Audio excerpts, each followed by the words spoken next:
If you had the chance to sit down with the richest man who ever lived, a man who had more wealth than Elon Musk, Jeff Bezos, and Warren Buffett combined, what do you think he'd tell you about money? King Solomon. He wasn't just rich, he was a billionaire before billionaires even existed. He had palaces, gold, silver, land, and everything money could buy. But here's the shocking part.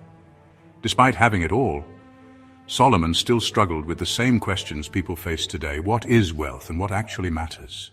Solomon didn't just gain riches, he gained wisdom. And after experiencing everything money could buy, he left behind hard-hitting lessons about wealth, success, and life itself. Lessons that, if ignored, can leave you feeling empty no matter how much money you have. What he learned about wealth is something we can all benefit from today. So in this video, I'm breaking down 8 Solomon's blueprint for wealth. What he got right, what he got wrong, and what you need to learn from his life. So if you're interested in this, then you're in the right place. Welcome to Flourish in Wealth, where financial freedom begins. Let's go back to the beginning. Before Solomon became the wealthiest king of his time, he had a choice to make. God appeared to him in a dream and said, "Ask for whatever you want me to give you." 1 Kings chapter 3, verse 5. Now, if most people were in that position, what would they ask for? More money, power, long life? That's what you'd expect. But Solomon asked for wisdom. He said, "Give your servant a discerning heart to govern your people and to distinguish between right and wrong." 1 Kings chapter 3, verse 9. And because he asked for wisdom instead of wealth, God gave him both. He became the wisest man to ever live. And because of that wisdom, he built an empire of wealth. Solomon didn't just wake up one day and find himself surrounded by gold. No, he understood something deep. Wisdom and justice are the true foundations of wealth. In Proverbs 8:18-19, wisdom says, "With me are riches and honor, enduring wealth and prosperity. My fruit is better than fine gold. What I yield surpasses choice silver." Material wealth without these higher values will always lead to emptiness. Solomon was blessed with wealth because he asked for wisdom first, and then everything else followed. Here's the deal. True wealth is not about stacking up cash. It's about aligning yourself with God's purpose and using whatever resources you have for good. Solomon had riches, but he knew that wealth is ultimately meant to be shared. It's a tool for blessing others, not just for building your own empire. And don't get it twisted. God's wealth isn't based on the economy or market conditions. It's about divine alignment. Here's the lesson. Wisdom creates wealth. This is why people who win the lottery lose everything. Studies show that 70% of lottery winners go broke within 5 years. Why? Because they had money, but no wisdom to manage it. The same thing happens to athletes and celebrities. They make millions, but without financial wisdom, they end up bankrupt. Solomon understood that money without wisdom is a recipe for disaster. That's why Proverbs chapter 4, verse 7 says, "Wisdom is the principal thing, therefore get wisdom." If you want to build lasting wealth, you don't just need more money. You need wisdom on how to manage it, grow it, and use it for something meaningful. Lesson 2, true prosperity from a biblical perspective. Prosperity in the Bible isn't just about money. Yes, wealth is a part of it, but real prosperity is so much bigger.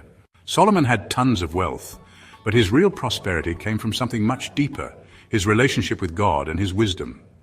In Proverbs chapter 3, verses 13-16, Solomon writes, "Blessed are those who find wisdom, those who gain understanding, for she is more profitable than silver and yields better returns than gold. She is more precious than rubies. Nothing you desire can compare with her." True prosperity is about wisdom, justice, and living in alignment with God's purpose. It's about knowing that your value and security aren't found in your job or how much money you make, but in your faith and trust in God. So here's the kicker. Wealth is a byproduct of living wisely, not the ultimate goal. When you live according to God's principles, financial stability follows. But only if your heart isn't solely set on the money itself. True peace and security come from God, not from material things. Before we dive into the next point, I want to hear from you. Type "I have true wealth" in the comments section below. And if you're finding value in this video, don't forget to hit that like button. It helps the algorithm and it really supports the channel so I can keep bringing you more content like this. Let's get back to it. Lesson 3. The love of money will destroy you. This is something Solomon learned the hard way. If you chase money, you will never feel like you have enough. Ecclesiastes 5 verse 10 says, "Whoever loves money never has enough. Whoever loves wealth is never satisfied with their income. This too is meaningless." Now let's be real. Most people think, if I just had more money, all my problems would go away. But Solomon is saying the opposite. If you become obsessed with money, it will control you. Look at people in today's world. Billionaires who keep grinding, never satisfied. People who make more money but still feel empty inside. Why? Because money is a moving goalpost. The more you get, the more you think you need. Solomon had gold, silver, servants, palaces, and every luxury you can imagine, but by the end of his life he looked back and realized that none of it truly satisfied him. Solomon himself wrote in Ecclesiastes 1 verse 2, "Meaningless, meaningless, says the teacher, utterly meaningless, everything is meaningless." In this book, Solomon repeatedly expresses how the pursuit of wealth, pleasure, and earthly accomplishments is ultimately vanity. He accumulated everything, riches, power, and fame, but realized that it didn't bring lasting fulfillment. Ecclesiastes is his reflection on the emptiness of life when it's centered solely on material pursuits. Solomon makes us realize that nothing on earth can provide lasting satisfaction apart from a relationship with God. Lesson 4. Wealth without purpose is empty. Let me ask you a serious question. What are you building? Because if your goal is just to make money, you'll wake up one day like Solomon and realize it was all meaningless. Ecclesiastes 2 verse 11 says, "Yet when I surveyed all that my hands had done and what I had toiled to achieve, everything was meaningless, a chasing after the wind." This is deep. Solomon had everything, yet at the end of his life he looked back and felt empty. Why? Because wealth without purpose is pointless. This is why so many rich people are still unhappy. They thought money would bring them fulfillment, but once they got it, they realized they still felt the same inside. The truth is, real wealth isn't just about money, it's about purpose. What are you using your money for? Are you building a legacy? Are you making an impact? Or are you just stacking up numbers in your bank account with no real direction? Solomon teaches us that money is a tool, but if you don't use it wisely, it will leave you feeling just as empty as when you started. Lesson 5. Financial wisdom is biblical. Solomon didn't just talk about wealth, he gave practical money lessons that are still relevant today. In Proverbs 21 verse 5, Solomon says, "The plans of the diligent lead to profit as surely as haste leads to poverty." What does this mean? If you're intentional with your money, planning, budgeting, and being disciplined, you'll build wealth over time. But if you're careless, rushing into things without a plan, you're likely to lose it. Being thoughtful and strategic about your money is key. Solomon also gives us wisdom on the importance of multiplying resources in Ecclesiastes 11 from verse 1 to 2, where he says, "Ship your grain across the sea. After many days you may receive a return. Invest in 7 ventures, yes, in 8. You do not know what disaster may come upon the land." Solomon is encouraging diversification and the idea that you need to be proactive with your resources, putting them to work in multiple ventures. Money is meant to grow. Saving is good, but Solomon advises not to put all your eggs in one basket and to keep your resources working for you. Solomon warns us in Proverbs 22 verse 7, "The rich rule over the poor, and the borrower is slave to the lender." Debt is a form of slavery, according to Solomon. If you're in debt, you're not in control, your lender is. Solomon understood that being financially free means avoiding debt. Get your finances in order and work to stay debt-free, because debt limits your freedom. These lessons from Solomon are timeless. His wisdom offers us a blueprint for managing money, being diligent, multiplying wealth, and avoiding the trap of debt. Lesson 6. One of the most powerful lessons Solomon teaches us is the importance of being entrepreneurial. Financial independence doesn't just come from a paycheck. It comes from being creative, adaptable, and proactive. Remember the story of the ant in Proverbs 6 from verse 6 to 8. Solomon tells us to go to the ant and learn from her. She's diligent, she works in the summer to prepare for the winter. She's entrepreneurial, always thinking ahead and creating opportunities. If you want financial stability, you've got to be willing to create multiple streams of income. Small businesses, side hustles, and even thinking outside the box to generate income, these things align with biblical principles of diligence. Being adaptable and hardworking is crucial in today's world, and Solomon's wisdom is a reminder that true wealth comes from being proactive and building opportunities, not just waiting for a paycheck. Lesson 7. Overcoming crises as opportunities for growth. Crises happen to everyone. Financial downturns, job losses, or unexpected expenses. But guess what? These challenges are actually opportunities for growth. Solomon had his fair share of hardships, but he used them to grow and develop his wisdom.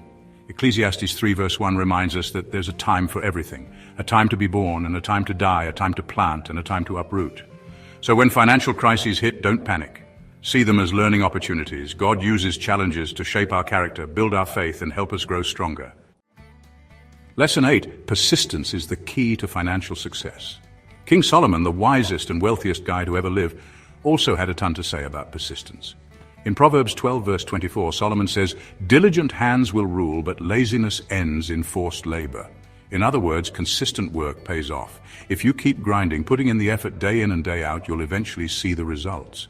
But if you slack off, you're going to get stuck in a cycle that's hard to get out of. Then, Proverbs 13 verse 11 tells us, "Dishonest money dwindles away, but whoever gathers money little by little makes it grow." This right here is about small, steady progress. Forget about get-rich-quick schemes. True wealth is built over time, bit by bit. If you stay patient and consistent, your money will grow. In Proverbs 14 verse 23, Solomon drops another truth bomb. All hard work brings a profit, but mere talk leads only to poverty. Talk is cheap, guys. You can dream all you want, but if you don't take action, nothing's going to happen. Financial success isn't about talking about it, it's about doing it.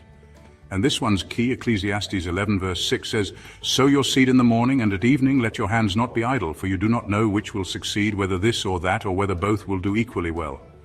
When things get tough, don't quit. Keep pushing forward. You never know which effort will lead to success, so just keep sowing those seeds of hard work and trust that something will pay off. Then in Proverbs 20 verse 4, Solomon warns, "Sluggards do not plow in season, so at harvest time they look but find nothing." Timing and effort matter. If you're not putting in the work when it's needed, you won't have anything to show for it later. So, in a nutshell, Solomon is saying that persistence pays off. Keep working hard, keep growing that wealth step by step, and don't get discouraged when things don't happen right away. Stay in the game and your financial success will follow. King Solomon's life is a living testament to the fact that wisdom is the key to true wealth.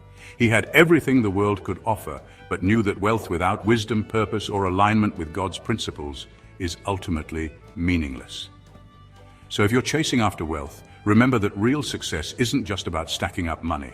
It's about living with purpose, using your resources wisely, and seeking God's wisdom in everything you do. As Solomon said, "Honor the Lord with your wealth, with the first fruits of all your crops." Proverbs 3 verse 9.